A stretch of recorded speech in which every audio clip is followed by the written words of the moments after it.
بالفعل شفنا في التقرير اللي قدمه الممثل الشخصي للأمين العام أمام مجلس الأمن نهار 16 وما تناقلته وسائل الإعلام حول مقترح اللي يمكن كان قدمه لتقسيم الصحراء. يمكن لي نقول اولا انه فعلا تقدم زعما طرح هذه الفكره في الزياره الاخيره ديالو للمغرب واللي كانت كنظن في شهر 4 من هذه السنه.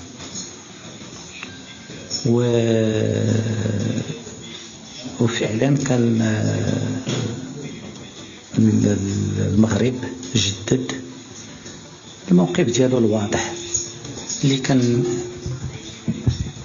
بتعليمات من جلالة الملك محمد السادس، يعني تسالن عليه ديجا في 2002 لما كانت نفس الفكرة جات من جيمس بيكير باقتراح من الجزائر كما ذكر ذلك التقرير الأمين العام آنذاك ديال جيمس بيكير.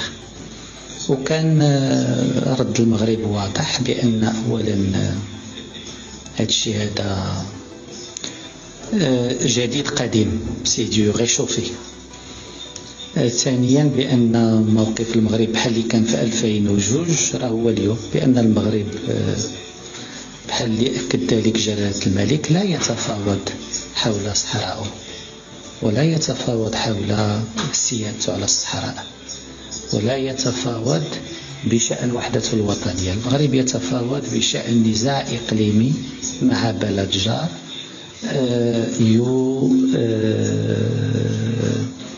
ينازع المغرب في سيادته على أرضه، ولكن الصحراء وسيادة المغرب ووحدته الترابية ما عمرها كتكون فوق طاولة المفاوضات، ما عمرها تكون مجال لتفاهمات ولا توافقات ولا.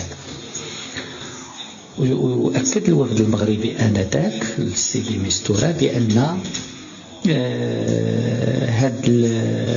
مثل هذه الأفكار مرفوضة وغير مطروحة نهائيا، وبأن المغرب لن ولم يقبل أن حتى يبدأ يسمع لها لأنها تتعارض مع الموقف المبدئي للمملكة المغربية وموقف كل المغاربة بأن الصحراء مغربية وبأن الصحراء كلها جزء لا يتجزأ من التراب المغربي.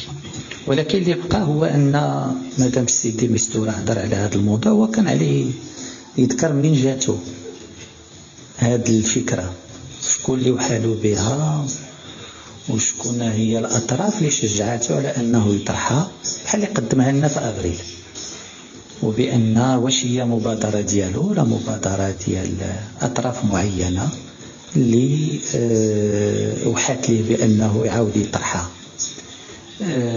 هذا اللي مهم في العملية، وهذه الأطراف هذه بأي خلفية وبأي منطق وحات له ولا دفعته أنه يعاود يحيي هذا الاقتراح اللي بحال اللي قلت يعني ولد ميتا، لأن من الطرح ديالو كان مرفوض رفض نهائي.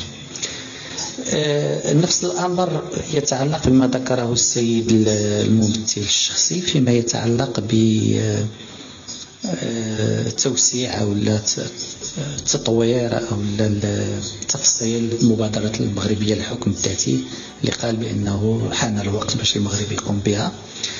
الموقف المغربي واضح ومبني على 4 نقاط. أولا مبادرة الحكم الذاتي هي نقطة وصول ماشي نقطة بداية. C'est un point d'arrivée, ce n'est pas un point de départ. ثانيا بأن هذه المبادرة عندك كتحظى بدعم متواصل على المستوى الدولي والأوروبي في إطار الدينامية اللي خلق جلالة الملك، واللي شفنا الدعم سواء من خلال القنصليات سواء من خلال المواقف ديال القوى العظمى أو مواقف الاتحاد الأوروبي أو غيرها. فهذه المبادرة واخذة الطريق ديالها كالإطار للمجتمع الدولي كيشوفوا كإطار لحل هذا النزاع الإقليمي. ثالثا بأن هذه المبادرة عندها خطوطها الحمراء التي ما كتقاش،